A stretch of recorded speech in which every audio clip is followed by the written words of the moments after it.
Ida for leaving my house to my child, not my spouse.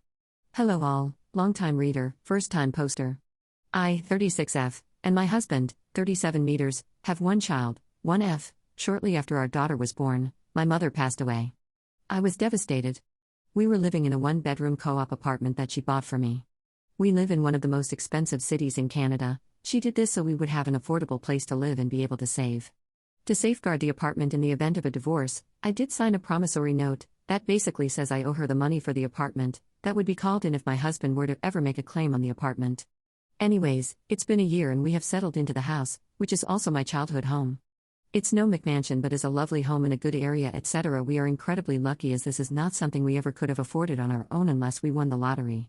Once my mother died, I continued paying the mortgage using the money my mother left me in her accounts, about $70,000.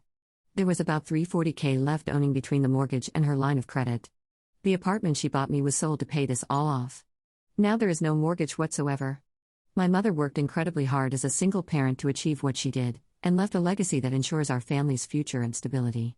To the issue at hand, we need to draw up wills. We didn't have them before as we didn't really have any assets. And now we have our daughter as well. I had gently tried to explain to my husband that in my will, the house would go to our daughter. I feel it was my mother's gift to me that gives me security and financial independence and that it should go to her next. I told him that quite frankly I had seen and heard, especially on Reddit here, too many horror stories with blended families. And that as we are young, he is likely to remarry, which is fine, but that my mother's estate is not to go to his next wife, which it would legally once he remarried if I left no will, or to be split with future step or half siblings.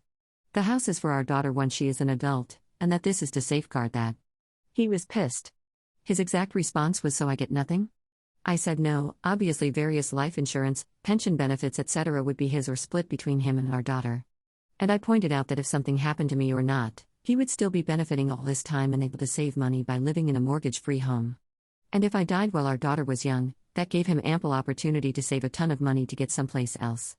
I would also like to note that he out-earns me 3-1, he still thinks it's unfair. My family thinks it's perfectly reasonable and think him feeling entitled is ridiculous as it's not a house he has ever worked for or paid for. Some of our friends think it's not fair to him.